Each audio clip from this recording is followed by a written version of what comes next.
Tom, Bilyeu, thank you for coming on this podcast. You have no idea how much this means to me. I'm so grateful for you coming on and agreeing to do this. Thank you, thank you, thank you. Thanks for having me, dude. I'm excited to be here. So I'd love to start with you at 5 years old. And, okay. And there was one story that really hit me when you pretended not to see an Easter egg. Wow. Yes. At when you were on an Easter egg hunt. So tell that story and why that stuck with you so clearly throughout these years. Yeah. So I wish we were blank slates. We are not. There's about 50% of us, so science will have you believe, that is hardwired. And so each of us does have like a neutral that we slide into. And part of my neutral is loving to see other people win. That doesn't mean I don't like to win too, don't get me wrong. But I do enjoy seeing other people win. And one of my earliest memories is that my sister winning is like really important to her. And she's older than me by almost 4 years. So if I was 5, she would have been almost 9. And in that Easter egg hunt, I remember thinking, oh, I see one, but if I let her get it, then she'll win. And I know how happy that will make her. And so I just, walked away and didn't pick it up, and she found it and of course won. And at the time, you're not thinking, there's no strategy. There's just like, I love my sister and like, oh, this will make her so happy. And that makes me happy. And so, I didn't really think beyond that, but it obviously, the things that you remember are the things that like really have a big emotional reaction. So I obviously had a very large emotional reaction to my sister winning, tying it to, pretending not to see the egg. And so I've carried that with me for a long time. But it wasn't until much later in my life that I was like, whoa, okay, so this really is like a sign of, because I would be telling my team like, no, I really want you to win. Like I want to win as a team, and I want this to be a group thing. And so, a couple strategies that I use because of how it makes me feel. I don't refer to my employees as employees. I call them teammates, because that's how I want to feel. Like, as much as that is a gift also to them, to not sort of remind them of the power dynamic, but it's also for me because I don't want to be distanced from them. I want it because I don't have kids, right? So for me, it's like the team, especially given how much I work, there's a huge emotional investment in my team. And so in explaining to them, like, no, I'm wired for it. I like to see other people win. I like to succeed as a team, made me think back to that egg moment. And I thought, wow, yeah, this is one of those, I've always carried this with me. I love how you treat other people how you would like to be treated yourself. Has that ever gotten you into trouble because you haven't had the same expectation, or other people haven't had the same expectations as you would have in a situation? I won't say it's gotten me in trouble, but you do have to develop a deep awareness that giving the gift you would like to receive is not always going to be effective, right? So I'll judge effective as if you have a goal. If whatever you do moves you towards that goal, it's effective. If whatever you do moves you away from that goal, it's not effective.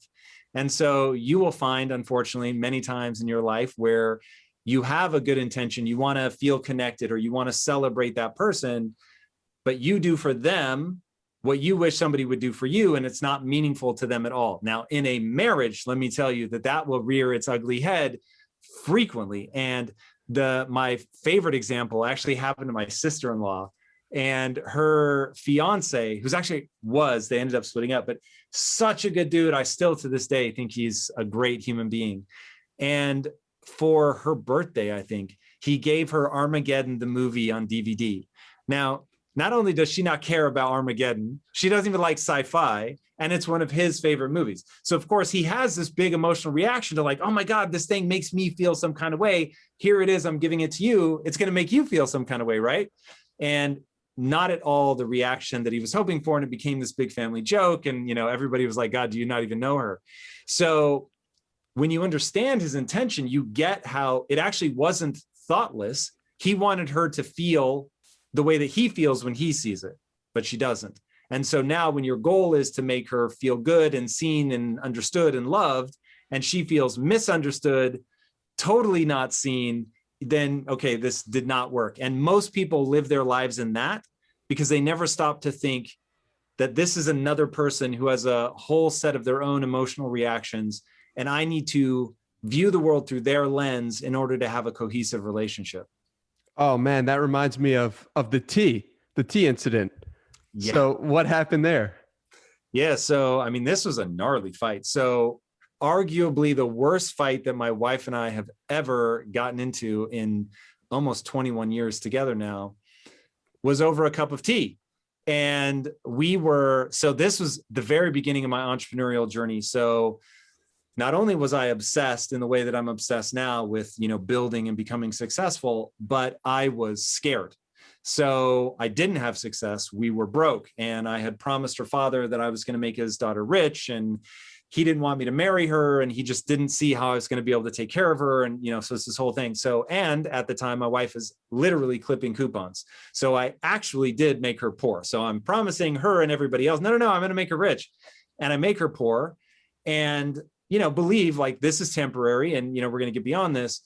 But behind all of that is like real fear, right? Because now it's easy to see that I end up being right. That was not easy to see then. So then my reality was working, 100-hour weeks, week in and week out, and always wondering like, is this actually going to work? Am I smart enough to pull this off?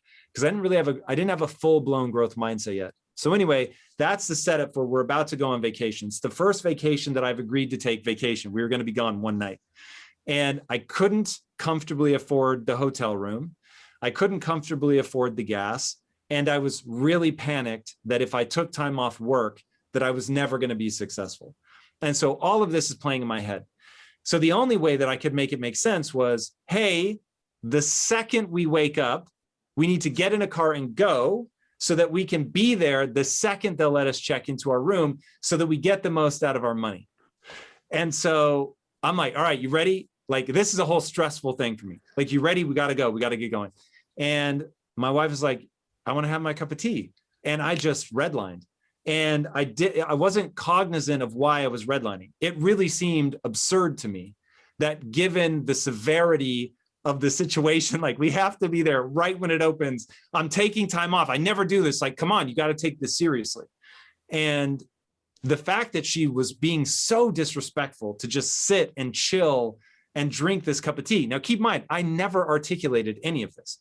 The sum total of the exchange for her is I'm desperate to have my husband back for one night, to connect, to bond, to be a husband and wife, to have a relaxing moment. I've given up by that point. I'd probably been working nonstop without taking a vacation for 3 years. So it was like hardcore. And so for her, the thought of like, let's relax, let's enjoy each other, let's connect, no business, no stress. But she wasn't articulating that. So all we're saying is, yo, motherfucker, get in the car, we got to go. And hey, I want to drink my tea. And the more I was like, hey, come on, the more she was like, what? Like, I want to have my cup of tea. So now we're like starting to fight. And so eventually it's like, fine, I don't even want my tea. And I'm like, yeah, whatever. Like, I don't even want to go on this vacation.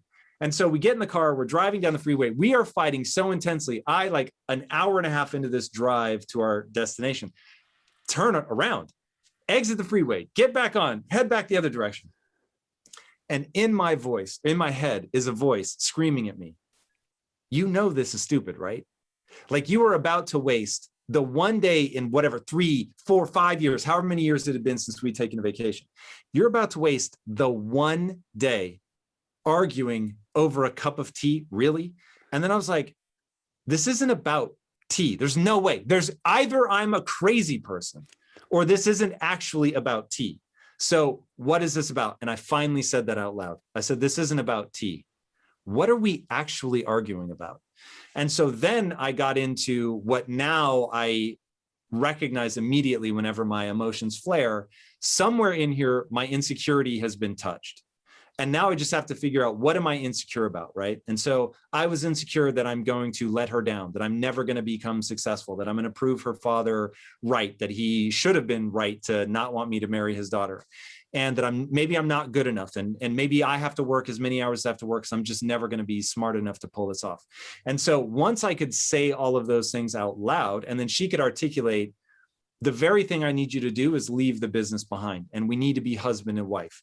And this isn't about the money for a hotel. I don't care about that. I don't care. And, gave her a chance to say, I don't care if you ever succeed. I want to be married to you as a person. But if you can't enjoy your life, then what's left for us? And so it was like, I have the chills now. I mean, this is like whatever, 19 years later,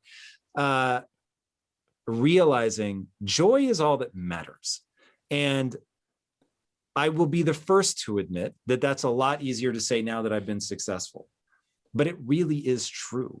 And money won't change how you feel about yourself. Accolades won't change how you feel about yourself. All the followers online won't change how you feel about yourself. And ultimately, that's the only thing that will fuck with you. So billionaires commit suicide because they can't find joy in who they are. They can't believe in a better future because they thought money was going to change how they felt about themselves. And because it doesn't, then you really feel hopeless because you're like, I have the thing everybody on planet Earth would actually fight for and some would kill for, and I have it, and it didn't help, right? So all of that just really started to crystallize in that moment when I realized, oh my God, like the game that I'm playing is a game of neurochemistry. And if I don't understand what's motivating my neurochemistry, then I have an argument, a screaming match about a cup of tea, instead of being able to go, ooh, I actually understand what's going on here. And if I have the courage to verbalize it, then we can actually get on the other side. We end up going and having an amazing vacation. And we now, to this day, 20 years in, still say we're arguing about the tea. Boom, that's the trigger. And we're like, okay, cool. What's that layer deeper? You said in the middle of that, I just got the chills. And I noticed this nonstop from going through your content. You sometimes tell a story so vividly that you're there in that moment and feel so deeply what you must have felt in that moment. One, why do you get the chills? Two, what is going on in your head to allow you to be in that moment again? Okay, so this is going to be some hardwiring. So I am prone to experiencing awe. So it doesn't take a lot for me to be like, whoa, this sunset is unreal. Like, this is crazy. And I feel, sort of that, like, I literally have the chills right now, just explaining how I feel sometimes about sunsets. So there's that. And then there is whatever you repeat becomes like a bigger thing, right? So because I externalize when I get the chills, my brain goes, oh, getting the chills like must be a thing, right? So this is what I call the physics of being human. The human brain just works in certain ways. One of the ways it works is to justify the amplitude of your reaction. So we are meaning-making machines. So your body feeds you a signal, and then your brain goes, okay, cool, what did that mean? So I'm experiencing awe, I have a bodily sensation, I get the chills, and then my brain goes, yo, you call this out. Every time you get the chills, you say something. This must really matter. This must be a thing. So now it like becomes a bigger and bigger thing, which makes me more likely to experience awe, which makes the amplitude of the awe go up because I'm calling it out, because my brain is going, oh shit, this matters.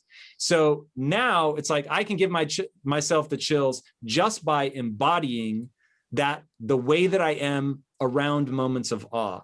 And so that's what I call physiological hooks. So there are physiological hooks into your life. Feeling sad, laugh out loud. Now, it's not a cure-all, and it probably has more to do with your diet than anything else, which is a whole nother thing we could talk about later. But like, laughing will have some kind of influence on your neurochemistry. And recognizing, like, diaphragm breathing will lower your anxiety, whether you want it to or not. You could think stressful thoughts all day. If you just sit there and diaphragm breathe and interrupt those stressful thoughts and diaphragm breathe, like, you will eventually get calm. And recognizing that for whatever weird reason, evolution has given us these physiological ways to get control of our neurochemistry is just a huge breakthrough. So anyway, realizing that the more I point out the chills, the more I get chills, the more awe I witness in the world, it becomes a self-reinforcing cycle. So I've just done it now so many times that on top of being prone to that experience of awe, I've just reinforced it. It reminds me of when Tony Robbins said something like, if you get really angry, just say a ridiculous word. Because if you say that ridiculous word, you're then going to be laughing about that and it'll change your mental state. Is that something you've done as well? 100%. Tony talks about what he calls state changes. Mm-hmm. And you have this ability to change the way that you feel. Now, anybody that questions that, I will say, go put on your favorite song, the one that makes you feel super hyphy. And like, you'll just see instantly, you go from like, cool, I'm having a normal day, to I put the headphones on, I hit that song, and I'm just in a different place emotionally. So now you can learn to do that without the music through all kinds of different things. You can amp yourself up, you can calm yourself down. And taking the time to learn those hooks is ridiculously important. I'm curious if you talk so much about the importance of repeating things to yourself. And I'm curious if you have specific triggers of things you repeat to yourself often when you're just in a down moment or whatever it is for you. No question. So I wrote down my belief system because so back at Quest, we had 3,000 employees, about 1,000 of them grew up really, really hard. And quite frankly, the vast majority of humanity just has not done the work to get control of their mind. So they believe their emotions then reinforce themselves because they don't do anything to shake themselves out of it. And so they can go into weird spirals. So I wanted to give people the blueprint for how I took myself from feeling scared and hopeless to building a skill set that allowed me to build $1 billion business, right? So it's like, okay, well, I went from actually wondering if I was going to be smart enough to pull this off to doing it. And what did I do? It wasn't simply going, oh no, I really was smart enough all along. It was going, oh, this isn't really about intelligence. This is about skill set and actions. And so if I had the right skill set and I was capable of taking the right actions, then I could succeed. So now I'm like, well, shit, how do you tell other people how to do that, right? As the guy that likes to see other people win, I'm like, all right, motherfuckers, here we go. Like, and I just wrote it down. And literally, it's one of the only things I've ever just sat down and wrote in one go and then was like, this is it. And those are the things that I repeat to myself. So human potential is nearly limitless, right? I can do anything I set my mind to without limitation. That's a lie, but it's an empowering lie. And I only do that which empowers me, right?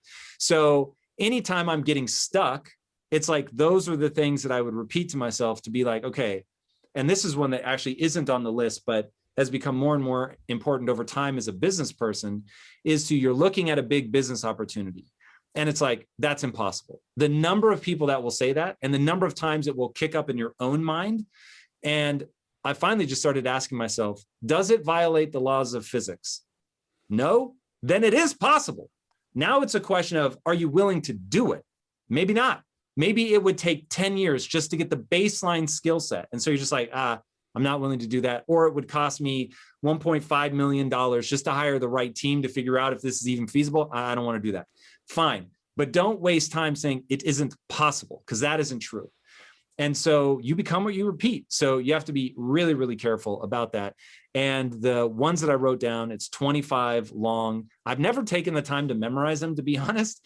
But you can find them online. So if you type in Tom Bilyeu belief system or impact theory belief system, it will come right up. And I'm too busy living them to memorize them, if that makes sense. And we'll put them down below. One thing that you looked up and said, this isn't impossible, is at 12 years old, your mom wanted you to get a Nintendo and buy it yourself. And so you worked at the door factory for $2.10 an hour. What was that story like? So, it's funny. I actually think that Nintendo thing is more responsible for my obsessive level of work ethic than just about anything. So for better or worse, man, we are products of our childhood. And I wish that our childhood wasn't as influential as it is. So my parents didn't have a lot of money when I was growing up. Now, I used to think I grew up poor. I have now seen poverty. I did not grow up poor, but I grew up in a way where my parents would not give me the things that I wanted. So I wanted a Nintendo. And my parents said no. And at first it was just no, they just didn't want me to have one. And then it became as a way to keep me from getting it. They said, well, you can have it, but you'd have to pay for it yourself. And that fed into my dad's fetish, which is in the Bilyeu household, we worked, and that was just it. And from the time I was 12 years old, I have had a summer job every single year. And then by the time I was a junior or senior year in high school, I was working all through the school year plus summers. And then I worked 2 or 3 jobs through college. So it was just, that's what you did. And so because of my family being blue collar families, the only thing that I had access to were a door factory or a paint factory or whatever. So, you have to imagine at 12, going into a door factory sucks. And I remember carrying lacquered door trim. So for people that don't know what lacquer is, that shit is sticky. And they would lacquer the door trim, and then I had to carry it on. For people that are just listening, they won't see what I'm doing with my arms, but it would lay across the back of my arms, and I would carry it from one place to the next as it was drying, which means that lacquer was drying in my arm hair. And even at 12, I had just enough that going home, that would suck, because you basically have to rip your arm hair out to get the lacquer out of your arm hair. So yeah, that was not fun. And the Nintendo with tax and a game, I think ended up costing like $140 or something like that. You can run the math on how long it takes to, at $2.10 an hour, get to $140. But let me tell you, one, I worked the exact number of days that I had to work to get my Nintendo. And then when I got it, dude, the joy and power that I felt walking into that store. And I remember for some reason it fell when my parents were on vacation. So they went away for the weekend, and I had my sister had a friend who was a guy that was just old enough to drive. So he took me to pick up, to buy my Nintendo and the game. And dude, I felt like a man. And there was something about the anger of having asked for a Nintendo from the time I was 8 years old and being told no, and thinking legitimately every birthday and Christmas, they're 100% going to give it to me this time. Nope. And then having to work in that door factory, yanking my arm hair out, and a ton of other shit, by the way, that sucked. And finally buying it for myself, that created an addiction that I was like, oh my God, if you work hard, you can have anything you want.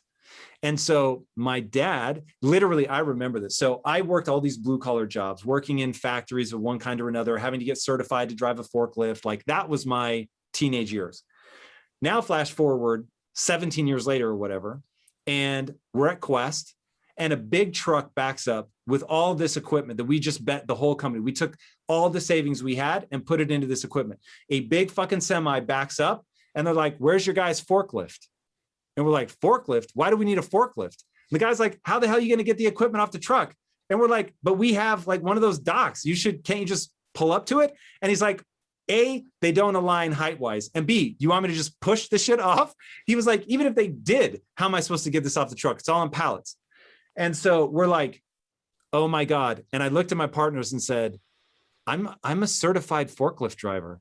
If we can find a forklift, I can actually drive this shit off. So we walked over to the neighbors in the business park and said, hey, can we borrow your forklift? The guy's like, yeah, man, go for it. I grabbed the forklift and we shot a video of me looking at the camera. And I said, Dad, wax on, wax off. Because my dad said, dude, one day you'll never know when, but you're going to need these skills. And I was like, so angry. And I'm like, no, I'm not. I am never going to need to drive a forklift. And there I was with, worth God knows how many millions of dollars at that point. And I was the only one that knew how to drive a forklift. I was like, fuck, this is crazy.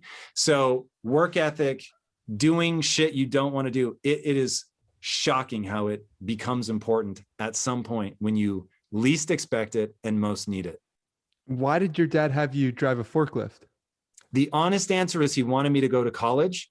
And so he wanted me to do things he thought I would hate and know that getting an education was worth it.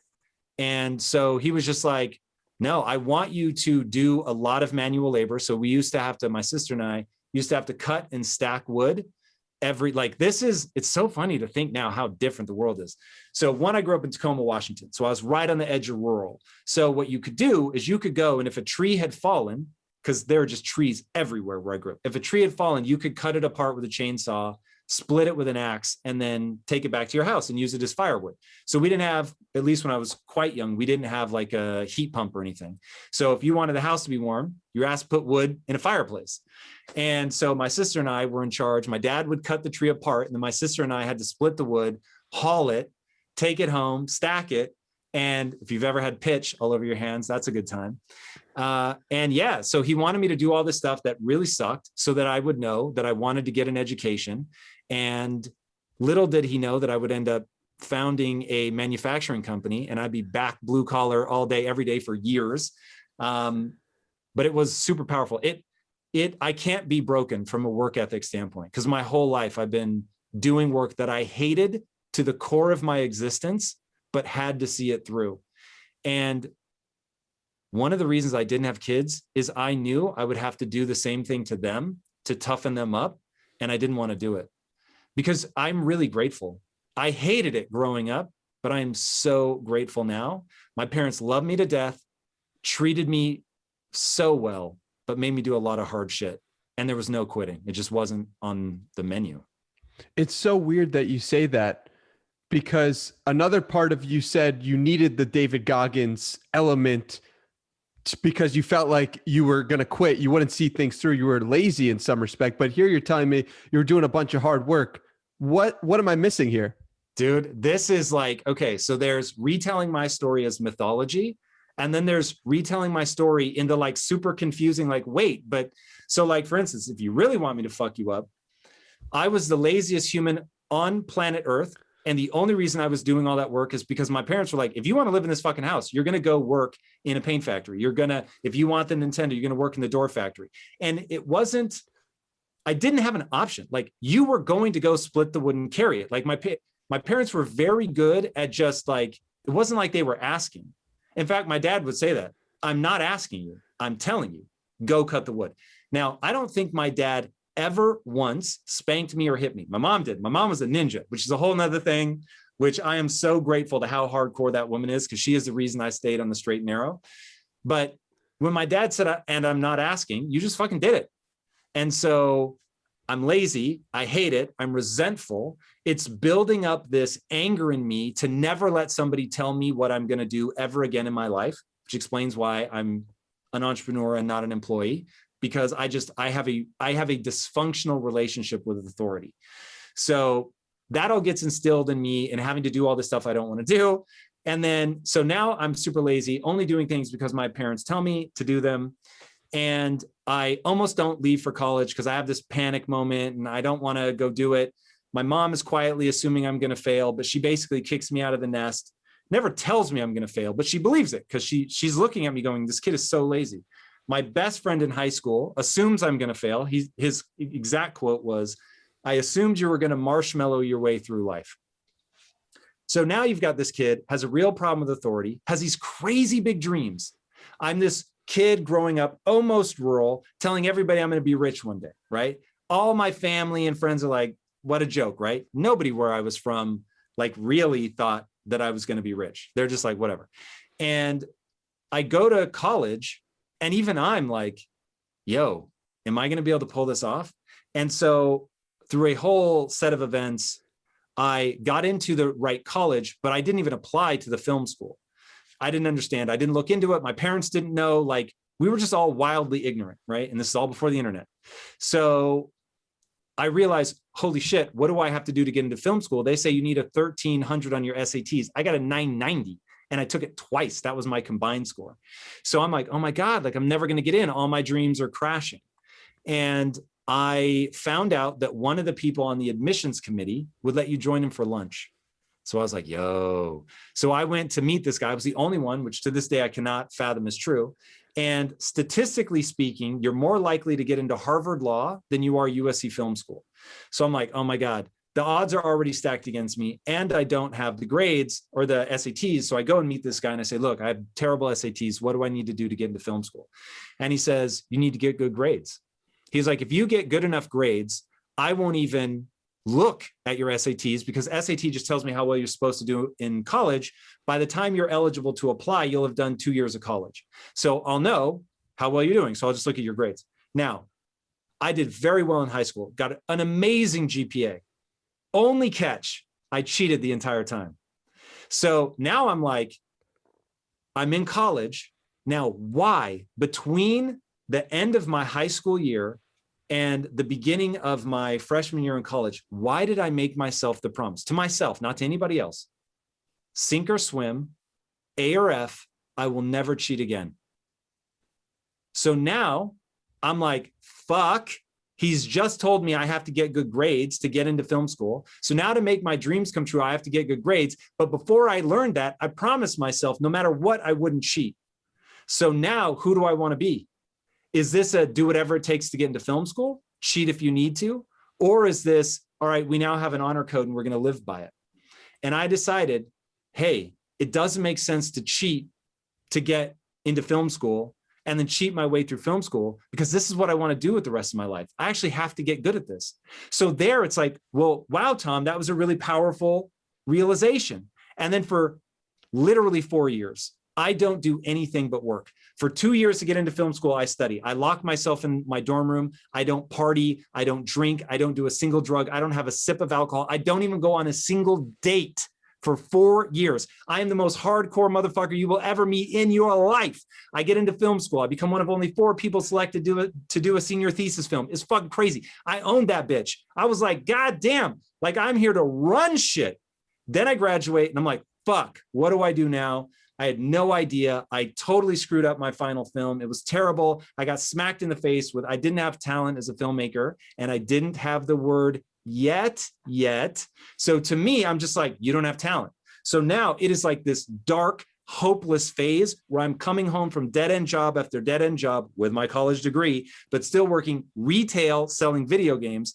And I would come home and I would lay on the carpet of my unfurnished apartment because I could not afford furniture. And I would just lay there going, what the fuck am I going to do with my life?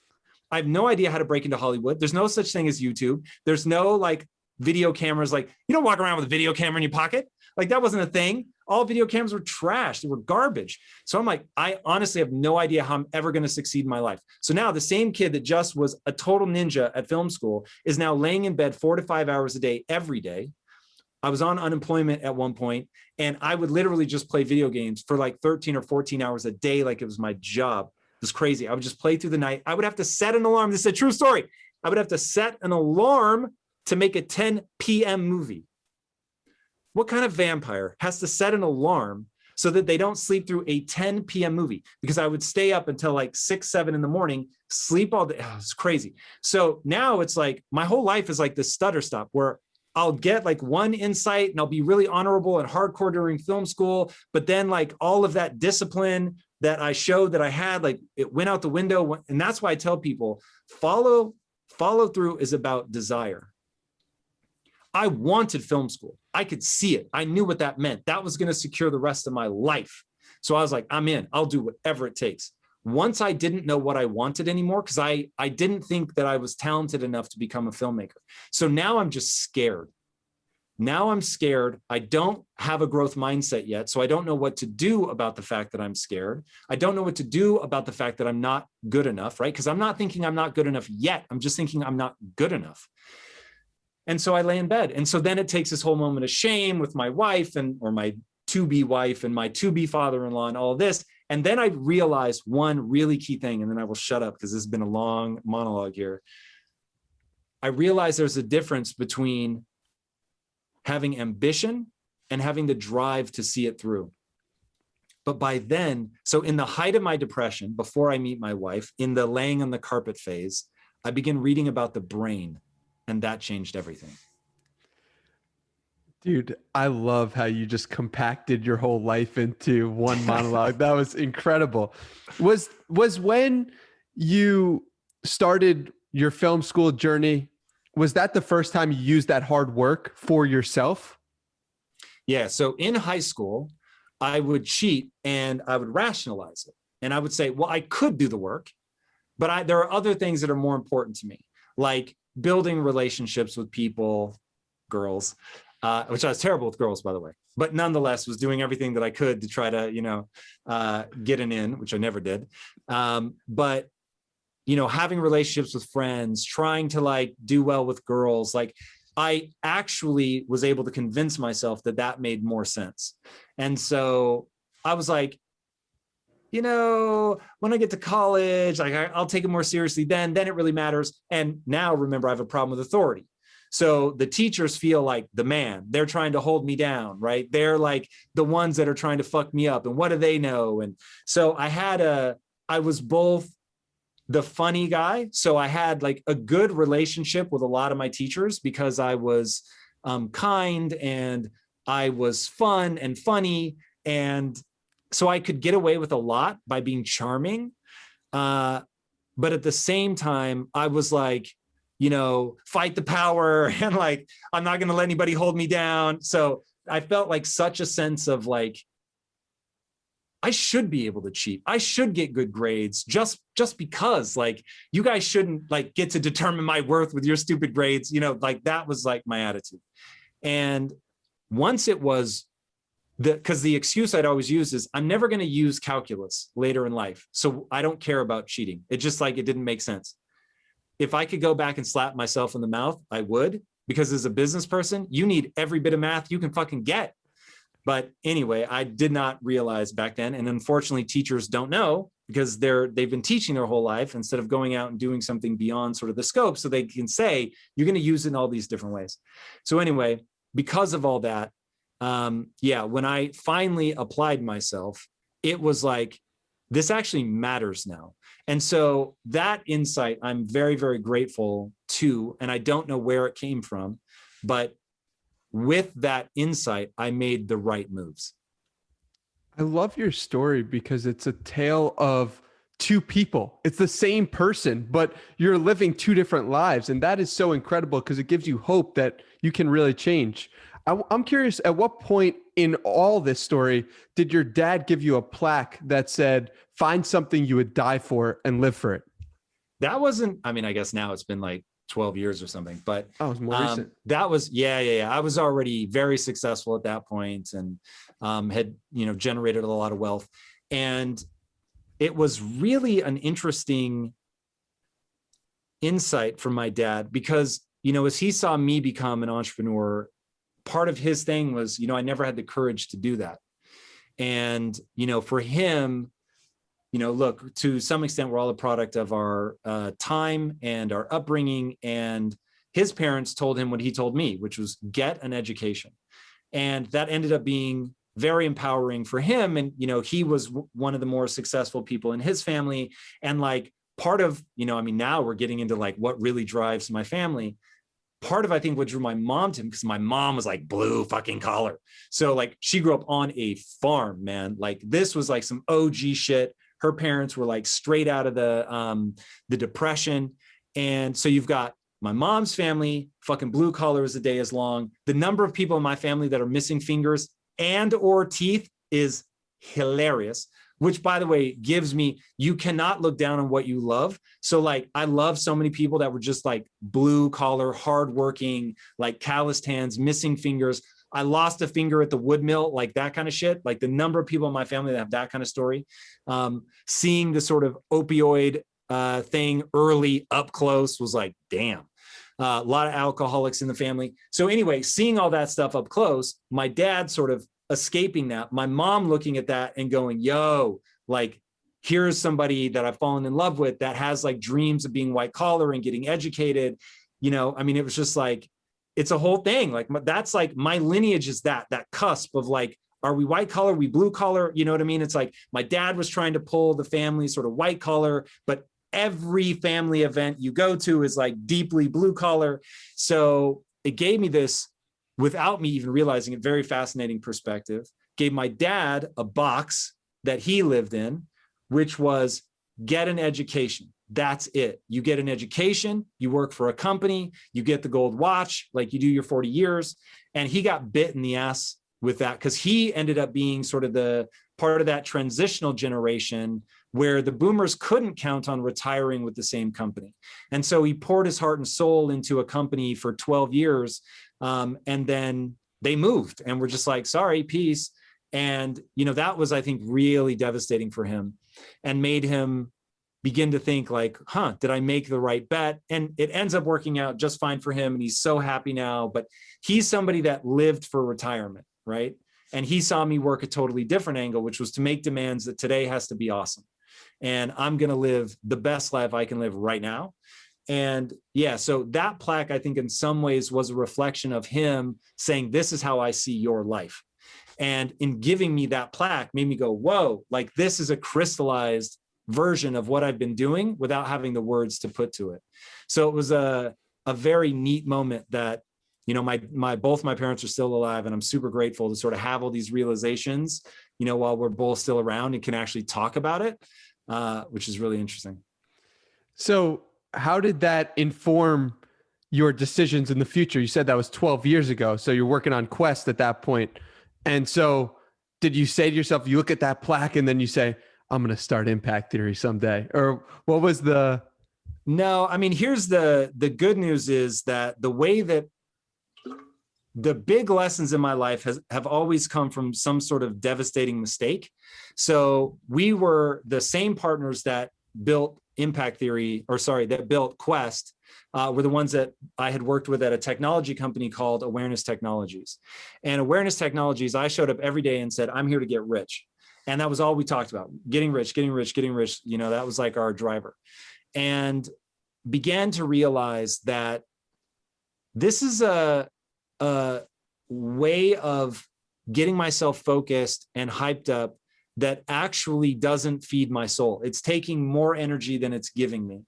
And so the software company wasn't interesting. The product we were selling wasn't interesting. And my motivation for doing it wasn't interesting. And so somewhere around the 8.5 year mark, my wife comes to me and says, all of this is now damaging our marriage. And you're working so hard, you're working so many hours, which I could handle, but you're really unhappy. And so I can't handle you working that much, not getting to see you a lot. And when I do see you, you're miserable. So something's got to give. And that just got me thinking about, you know, what do I really want? And the punchline was, I want to feel alive. And that, of course, we would now translate to passion, but this is all before the internet. So it's like, there aren't a bunch of people on Instagram saying like, follow your passion, right? So in that moment, I realized though, wow, I'm really living the cliche of money can't buy happiness. Like, this is crazy. And so in that realization, I realized, okay, whatever I do now in the future has to be something that gives more energy than it takes. It needs to be a passion. It needs to be something where I can add value, where I can be myself, right? We now say authentic. And so all of these things I realized through suffering. And I think part of what makes me useful as somebody who puts out content is I'm leaving an instruction manual made by somebody who built something really successfully, but really fucking struggled with the instructions. And so when I write the instructions, I'm like, yo, you're going to trip yourself up here. This is the thing nobody tells you about right here. Your own mind is going to fuck with you. And you've got to get a grip on that, right? You get a grip on that. You use these beliefs. Now we've got something, right? So that was all that learning, but not necessarily having been codified. And then the last sort of 10 years of my life have been about, write that shit down. How do you make it explainable to somebody else? Yeah, I love it, man. You said you wanted to feel alive, and I'm curious if you have gone free diving. Is that still your biggest fear? Because that would definitely make you feel alive.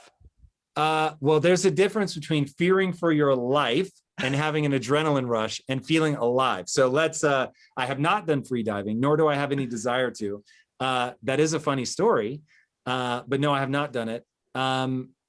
My thing is, when you're doing something that you get a peak neurochemical experience from, and it is pleasurable, and there is a sense of progress, that is really what I mean when I say feeling alive.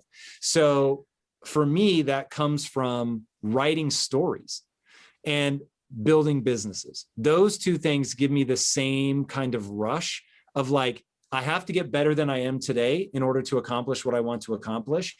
And the very act of working my ass off to get better is fun. And when you do that, dude, life is a fucking rush. Part of the reason I don't have kids is my life is so much fun that I don't want anything that distracts from that. Yeah. So on that topic of being the best writer you can be, I heard once that you wanted to be the best. Not, I don't know how to pronounce it. It's a Naga. I'm gonna butcher it badly, I'm not sure where you're but going. I would help you out here if I could. no, no, no. It's I can't remember, but it's the female. It's only female comics, but you can only write in from Oh, women. shoujo? Shoujo, is that it? Shoujo comics. Yeah, shoujo is a type of comic that is aimed primarily at women. Yes. Yeah. So you once said that you wanted to be the best shoujo Oh, the word you're writer. looking for is mangaka. Explain what these mean and like why that drew you so much. Oh man, whoo! I will give tiny details, and then if they're interesting, just ask, and I'll go deeper. But this is where now you're into something I'm so fascinated by. I could waste a lot of your podcast. Okay, so a mangaka is simply the Japanese word for comic author. So now there can be a male mangaka is typically going to write for boys. So this is the fascinating thing about the Japanese. They don't try to make one thing for everybody. They make things for boys, they make things for girls, they make things for men, they make things for women. And shonen is what you make for boys. So you could have a mangaka that's making for boys. And I don't think that mangaka is conjugated differently for a female writer, but I could be wrong about that because I don't speak a lick of Japanese. But that's the sort of really quick nutshell. Now, why I am into manga.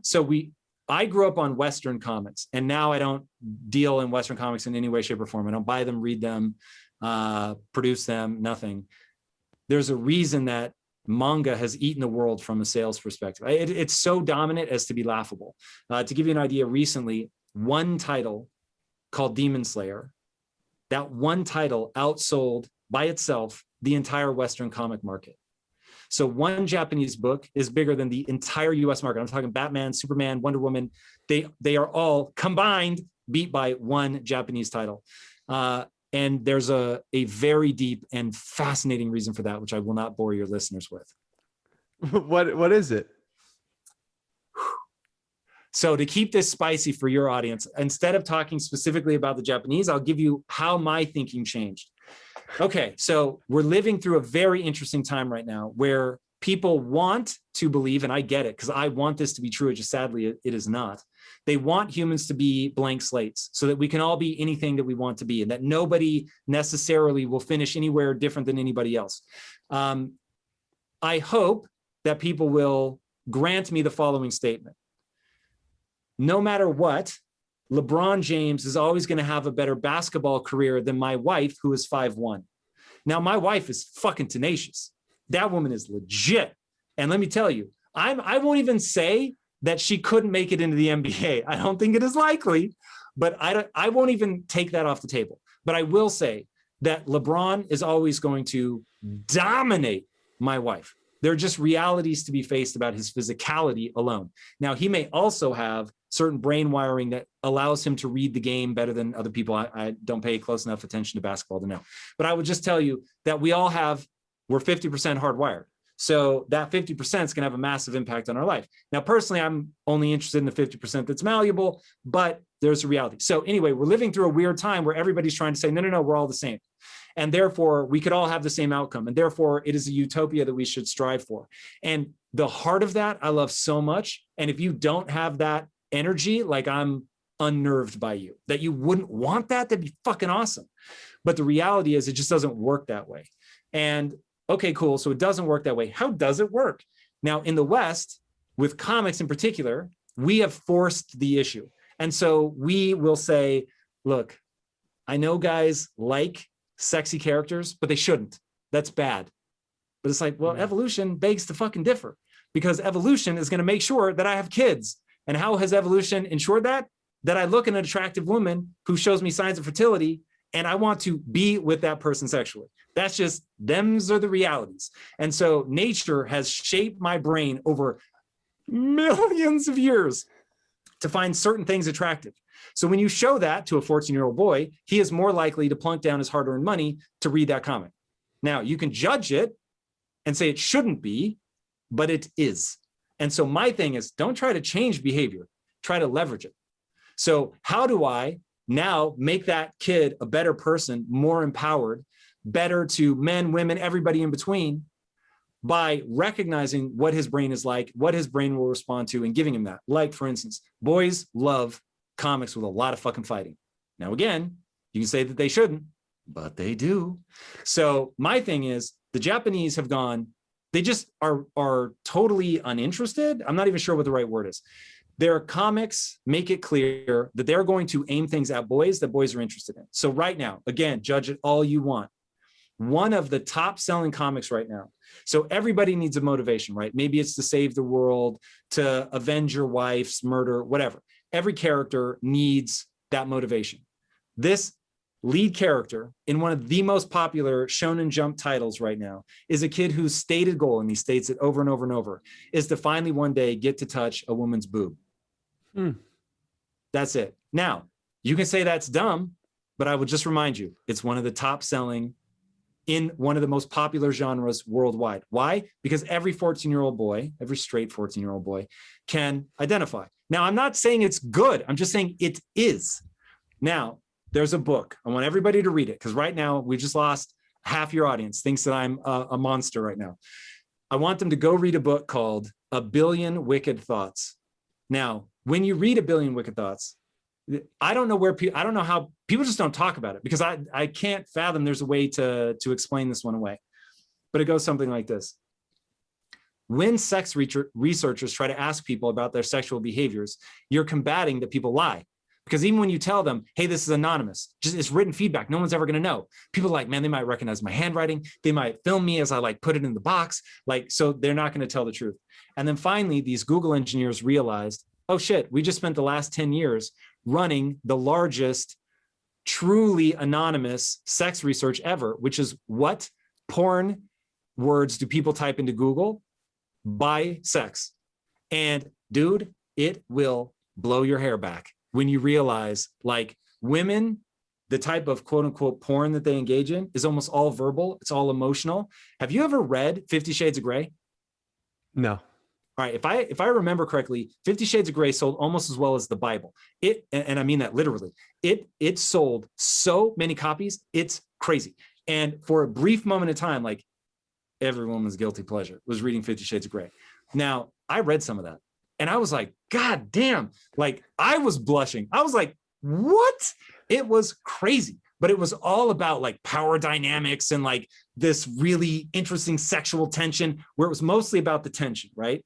Now, guys, pornographic stuff's way more on the nose. They want to see genitalia, right? It's like this whole thing. So anyway, reading that book, I was like, oh my God. They even talked about Japanese anime in it. And they talked about why it is like the most widespread animated art form. I can't remember the exact thing that it is, but it's something like that.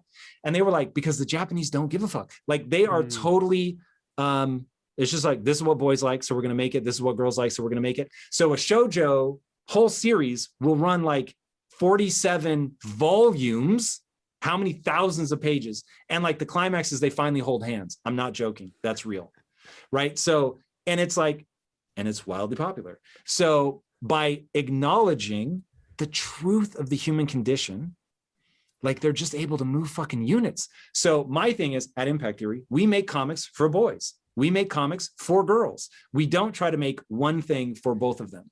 Now, we're not going to give you a lead character who just wants to touch somebody's boob. That's not my thing. But like, I am going to acknowledge what boys are into, right? And we're going to give them that stuff within our own sort of limitations. Same thing with girls. We know what girls are into. We're going to give them things that girls are into within our own limitations. So that to me is just good advice for all of life. Recognize the truth of the human condition, recognize the truth of the way the world works, and shit just gets a lot easier because now there's cause and effect. It isn't like, what the fuck is going on? Do you think in the United States today, we are ignoring the realities of life? There is, oh my God. That is such a big question, and I don't want to be flippant about it. I'll say this. This country is filled with amazing, extraordinary humans who I love and want to see win, regardless of age, sex, creed, nationality, come from everywhere, baby. I'm about it. And we will be in a really happy place if we try to find a connection, a way to vibe with the people that we think the least alike, to try to find common ground, as hard as that shit might be, but to find a way to love across whatever division, boys, girls, black, white, like to just find a way. That will be amazing. And to see us take steps towards that will be the most amazing thing that I could imagine. If we fail to recognize that the name of the game is to uplift each other, to bond, to connect, to aggressively seek out the things that bring us closer, that will end very poorly as measured by human suffering. Whether that's emotional human suffering, whether that's like real fucking economic, like shit really falls apart kind of suffering, it just won't end. It won't end well. So I know that sounds Pollyanna, but we need a North Star. And what I have found is that we're breaking down along the lines of what should the North Star be? And to me, the North Star should be elevating each other, finding common ground, even if it's starts razor thin, find the common ground, cut across that, and then each and every one of us think entirely about what can I do to help myself. And I won't go cheesy and take it out to the world. I will just say, if you focus on all the things that you need to do to be successful, and I'll define success because I don't mean money. If we can all adopt the following definition of success and then go crazy to be successful, but success is and only this: feeling good about yourself when you're by yourself. That's it. It's the only thing that matters. No money, no accolades, none of it matters. Okay, so how do we do that? Well, you do that by recognizing the truth of the way the human brain works. You are a social creature. You are a social creature that nature had to incentivize you to go be active and to face down extreme danger in order to stay alive and protect your tribe, and to really boil it down, to have kids that live long enough to have kids, okay? That's what nature has programmed you to do, and it uses pleasure and pain to get you to do it. Okay, so the pain is loneliness, isolation, depression, anxiety, all of that. Pleasure is connection, joy, fulfillment, all of that. Okay, so fulfillment is the stand-in for the one thing that we should be aiming at. What is fulfillment? Fulfillment is, to speak to our nature, the things that we will be rewarded and punished for subconsciously at a neurological level, meaning no external feedback needed. I will be rewarded and or punished for either doing or not doing. You have to work hard. You have to work hard. You are compelled by nature to work hard because that had to be incentivized to get you to go fucking forage and face down lions and shit. So working hard is a subconscious program running in your mind, which is why rich kids end up self-destructing, because they didn't have to work hard. So you have to work hard to gain a set of skills that matter to you, okay? Don't worry about the outside world yet. You're gonna work hard to gain a set of skills that matter to you, meaning they're exciting. It's fun. So you're working hard for a set of skills that matter to you, because skills equal progress. When you get better at something, progress, as Tony Robbins says, is one of the foundational pillars of human happiness. I believe that. I think everybody's experienced that. So I'm working hard to gain a set of skills so I can progress. This is something that's exciting to me. So the harder I'm working to progress, it's actually fun. And then I gain a set of skills. Why? Because it has utility. Okay. I want people to get really comfortable with this idea of skills have utility. They let you do something. So you're not gaining skills to tell your parents, look, I got a diploma. You don't read a book to check a box. You read a book to actually now be able to do something you couldn't do before, to manipulate the world. In fact, this is how everyone should manipulate the world. Close your eyes. Imagine a world better than this one. Open your eyes, get the skill set you need to make that world come true. That to me is power. So I don't mean manipulation in a bad way. I mean, actually manipulate it like you would manipulate fucking clay. You're going to shape it into something that you want it to be. So you get that set of skills. And I will say all of this should be aimed at a goal. Okay. Everything is goal oriented. Now your goal should be two things: exciting and honorable. Exciting, we already addressed that. Honorable means that it serves you and other people. So this is something that elevates you and other people. Now, when you do that, you work really hard to gain a set of skills that allow you to serve yourself and other people in a way that matters to you and elevates other people. You will be fulfilled, meaning other people could attack you. They could say horrible things about you on social media, and those things will sting. But at the end, when you're by yourself, you're going to feel good about who you are, because you're making progress. You're working really hard to elevate yourself and those around you. I'm telling you, that's the magic formula. That is life. So if you are depressed, I promise you, you need only do one thing. Go to a soup kitchen and help somebody. The second you're elevating somebody else, you're gonna be like, God damn, like, I just don't feel as badly about myself. Now you really want to supercharge that? Go get a set of skills that you worked really hard to acquire that let you elevate people like that. And now go, but I have the chills. Go bust your ass to help those people, dude. And now all of a sudden it's like, people can't fuck with you because you're like, I know what I'm doing. I show up every day and I am busting my ass. It matters to me. It's fun to me. I'm excited about it. Yes, it's elevating me. Yes, it's enriching me, but I'm doing it in a way that elevates other people. Let me tell you this shit right now. I once stood, I got paid to be at an event. Okay. So, hey, Tom's an asshole, right? He took a lot of money to go speak at an event. But I also stood for 11 and a half fucking hours without so much as breaking to pee and answered every question. Now, I made the same amount of money, whether I ducked out the back or I went out and answered those questions. Now, when I was answering those questions, I wasn't like, oh my God, I'm so tired. I was like, fuck, this is the greatest honor of my life, that people will stand around me for 11 and a half fucking hours and ask me questions. This is crazy. So you're telling me I worked this fucking hard, all those nights of laying with my face, mashing into the fucking carpet, not knowing what I'm going to do with my life, having to learn about belief system, brain plasticity, figuring all this shit out, not arguing about the tea, realizing it doesn't matter if you're right. It's about putting the energy behind the right answer, all this shit. And now I can spare these motherfuckers some time, and nature has wired me such that that feels good. God damn. Like now it's like, hey, people can come after me all they want. They can criticize me all they want. I'm in it for those motherfuckers, people that want to change their life and are willing to put in the work. And all I have to do is give them a bit of knowledge, harder knowledge. And now their life gets a little easier. Dude, that's the loop. That's fulfillment. Now, if we can all say that's what we're aiming for, that is success. Now, all I'm asking, everybody, please, I'm fucking begging you, just aim for success for everybody, for you, for other people. Now, that means motherfuckers got to work hard.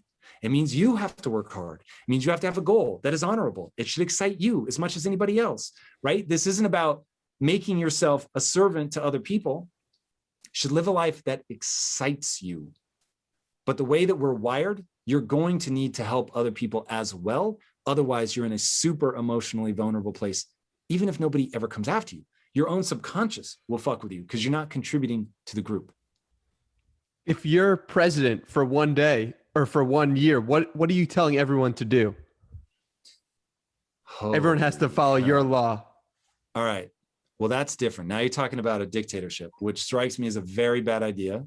So here, mad shout out to George Washington, who was like, I could become king of America. Really think for that could have been a thing. If he had said, yeah, make me king of America, we would have just become the next monarchy. None of us, myself included, don't have a real historical like context on what an experiment this style of government was, right? We were a bunch of people that left other places and said, let's run an experiment and see. So anyway, he could have become king of America. He didn't. So to answer that part of the question, I wouldn't want people to just do what I say, because what if I'm wrong, right? The only thing I know about the way that I approach the world right now is not yet perfect. And so I'm constantly looking for, how am I wrong? So anyway, what I would do is lead by example, because basically the presidency is a gigantic megaphone. And so I would just try to show people what it means to work really hard to gain a set of skills that help me and elevate other people. And then just common ground, common ground, common ground. If people want to be inspired, read Nelson Mandela's Long Walk to Freedom. Can we just pause for a minute? Homeboy went to prison for 27 years, was abused by guards, forced to break rocks for no purpose. Like, I mean, just the shit that he describes that they did to him in his book. Does he come out angry, bitter, wanting to sow division? No. Could he have? Yes. Did he have every reason on planet Earth to? Yes. Did he change my life by coming out and saying, no, the only thing that would make any sense whatsoever right now is unity. And you give up your humanity. You give up your humanity when you rob from somebody else, when you hold them down or try to oppress them. You rob your own humanity. God damn. Like, people have really tried to show us the way. So if I had a moment like that, I would just be like, this is what a growth mindset looks like. I'm going to admit when I'm wrong. I don't think I have all the right answers. I'm going to listen to really smart fucking people. We're going to run a lot of experiments. A lot of these things are going to end up wrong, but it's what I call the physics of progress. The only way to improve is to try something and go, hey, did that work? Yes or no, right? Have a very clear goal. You try something. Did I get closer to my goal? No. Try something else. Did I get closer? Yes. Did I get closer as fast as I'd like? No. Okay, then let's try something else.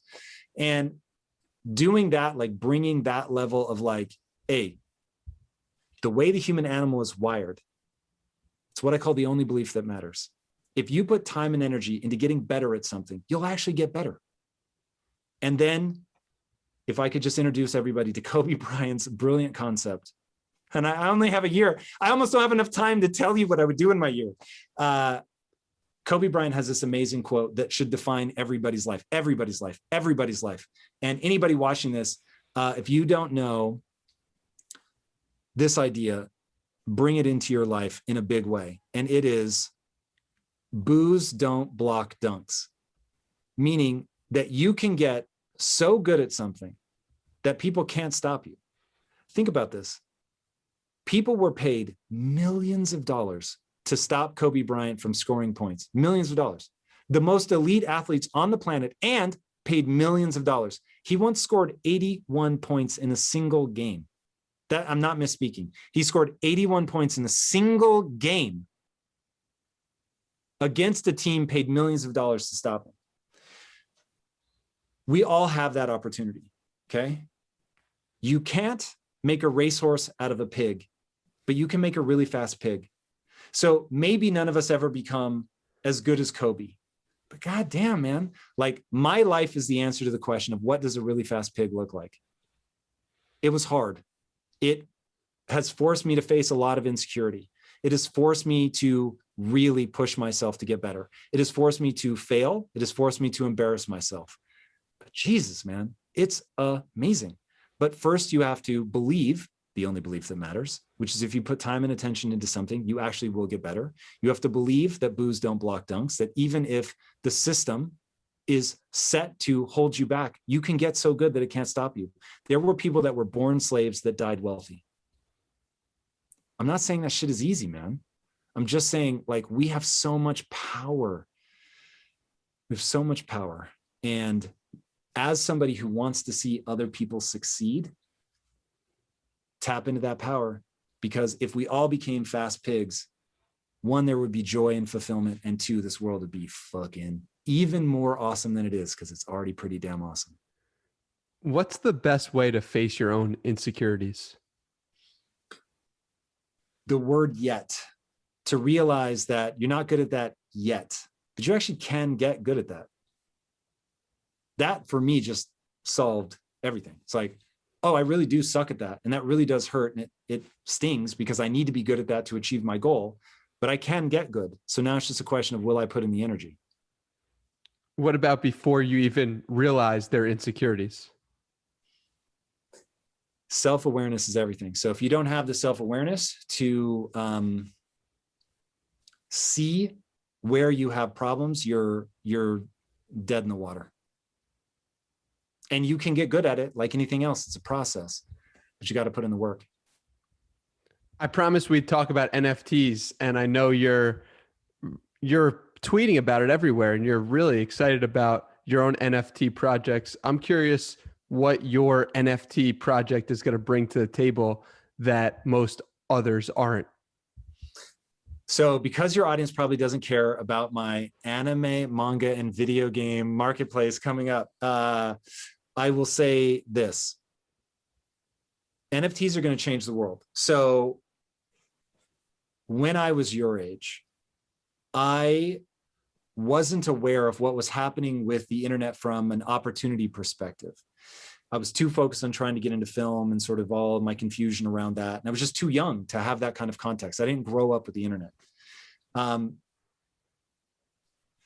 When a moment like this comes along, it's only going to come along 3 or 4 times in your life. And so to see where it's going, the whole point of it is to project out and say, okay, 3 years from now, this is going to be this thing. And if you start skating now to where the puck is going to be, in 3 years, there's just unbelievable opportunity.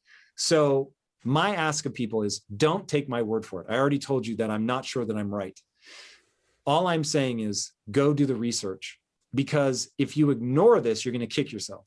If you end up coming to the conclusion, oh, I think Tom's wrong, and 3 years from now, this is a joke, it was a fad, it's going to go away.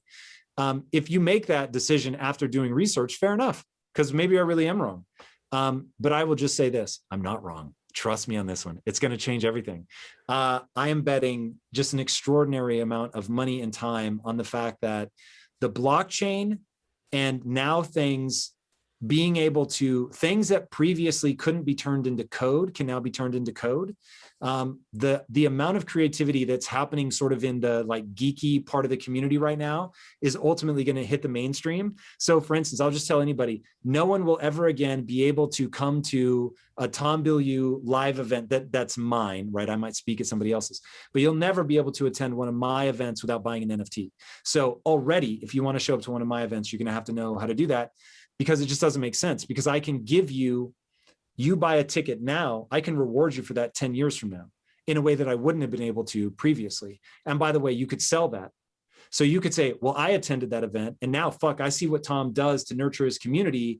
I've now 10x'd my money just from having gone to that one event 10 years ago. I now want to sell that to somebody else. That was never possible before. And that's like but one simple example of where this is going. And yeah, I mean, people need to ask themselves only if I carry enough credibility with what I've done in my past. Okay, I built 3 multi-million-dollar companies in 3 wildly divergent areas. One, I started as an employee and worked my way up to owner of that company. I became so valuable to the company, they fucking gave me a piece of the company, helped that become a multi-million-dollar company. Okay, that was success number 1. Number 2, Quest Nutrition, billion-dollar company, 57,000% growth in its first 3 years alone. I understood social media before it was even called social media. That's exactly one of the reasons we built a billion-dollar company. I go from software to nutrition and manufacturing to now media, and I've already built another multi-million-dollar company in that 3 wildly divergent areas. All I'm saying is, with that credibility, I'm asking you to do one thing: do your research. That's it. Look at crypto. I think that cryptocurrency, Bitcoin probably specifically, maybe Ethereum as well, will probably, this is not financial advice. I do not know what the fuck I'm talking about when it comes to investment. I'm simply telling you what to look at. But I want to be clear. I think a massive wealth transfer is happening. I think this is a once in 100 years moment, maybe more. I think Michael Saylor called it a once in 1,000 year or 10,000 year moment where we're literally giving birth to an entirely new asset class. You need to research it. By all means, reject it. By all means, do research and then say this is fucking stupid. I'm super open to that. But remember, what drives me, Danny, what drives me? I want to see other people win. Yeah. I'm already rich as a motherfucker. So this isn't about me. I'm saying, hey, boys and girls, this is your chance. Do some research. Look at it. If you think it makes sense, then address it accordingly. I just do not want people saying, nobody said anything. Nobody told me. I didn't know what was going on. People need to do research. I'm very optimistic that your generation will recognize how important ownership and investing is. What was the moment when you were like, this NFT, this is going to be a thing. This is going to be the future. Was there a moment where it clicked for you? 6 years ago, a guy told me about what he called VATOMs, V-atoms, and now, of course, we would call NFTs. And he showed it to me, and I looked at him, and I said, Eric, that's going to change my business forever. And then I promptly forgot about it because the technology wasn't there. I should say I filed it away in my mind because it wasn't ready yet. It would have been a waste of time for me to put energy into it at that point. Then when NFTs as art started popping off, I was like, now's the time. And because I had already been primed for it, I knew what it was and immediately made a multi-7-figure investment into building out platforms, plural, and what we're doing to answer the actual question you answered. So how do you make a better user experience? So right now, the user experience for the artist is very awkward. Creating smart contracts is very hard if you want to do any level of complexity. The sites feel old, antiquated, and awkward. So it's like really hard to find what you want. They're not using AI yet. So we'll be using AI, just making a better interface and then carrying this massive technological burden because I have the economies of scale where I can afford to throw millions of dollars at it and not need to monetize it from you. So we're doing that. So we'll have better smart contracts, better interface. I am very good at building communities. So we'll have the most thriving community. And we're doing things for artists behind the scenes that nobody else is doing. We've already lost probably hundreds of thousands of dollars just in the consulting that we've done for artists, all before we're going to make a dime. And by the way, we don't trap artists. So most platforms try to make it so if you mint on their site, you have to stay on their site. My thing is, I'm going to spend millions of dollars making this the greatest experience ever. I'm going to work with you, consult with you, do marketing for you, all of it for free. And then if you're not happy with me for any reason, you can leave and I won't penalize you, won't ask you for any money. You can just go whenever the hell you want. In the dead of night, you could skulk off without ever saying a word. Because I know if I do that and hold myself accountable to outperforming everybody else in the space, I'll become the place to be. And that's just the only way to do business in this era of hyperconnectivity.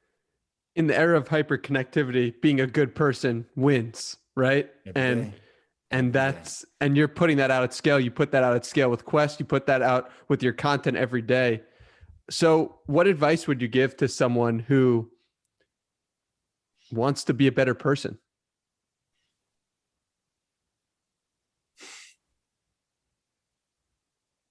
You have to define what better means. So the key here, everything is an echo of your goal. And I'm talking this, where people get themselves in trouble is they say they want to be a better person. You need to make that a metric.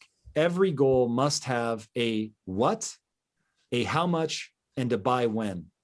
So I want to be a better person. In what way? I want to serve. In fact, here's a great one. Tony Robbins. I don't think he would say that he's doing it to be a better person, but Tony Robbins has a goal of like 1 billion meals served or something like that. And so now it's a metric. And I'm sure he has a by when date that he's trying to pull it off. So it's like, all right, word. If you think that that's what you mean by a better person, then cool. Now we've got a metric to it. For me, it's to be a better person is I want to make sure that no one ever again makes it to the age of 15 without encountering a growth mindset, period, end of story. So right now, I'm thinking of a new show that I call FYZ, which stands for fuck your zip code. Right now, in much of the developed world, your zip code is the #1 predictor of your future success, more than your IQ. I'm not cool with that. So now it's like, how do I actually do that at scale? Because I've tried looking into a camera or bringing people together in a room and saying, think like this, act like this. For 2% of the world, it will change their life forever and it's amazing. But 98% are like, yeah, I don't have fucking time for this. Because that's just the nature of the human mind. You have to hit them emotionally. You got to bypass the logic, get to the emotion. You also, quite frankly, need to hit them between 11 to 15. That's another thing they talk about in A Billion Wicked Thoughts, what's called the age of imprint. Did you know all sexual fetishes are developed between the ages of 11 and 15? How weird is that? But nonetheless true. Your brain goes through this really weird phase where it's like, all right, give me something, tell me, like, give me some context here. Fucking fascinating. So anyway, that realization shifted everything that we do as a company to focusing on kids. So 85% of all of our initiatives, despite what people know me for, 85% of where we put our time, money, energy, all of that is aimed at kids 11 to 15. So that's our real bread and butter. Yeah, I think I answered the question, but if I left anything off, let me know. It's so fascinating because 13 is also the age when you remember music the most and you're fondest of that music as well, which goes right to 11, 15. That's the age of imprinting, man. That's what that whole thing is all about.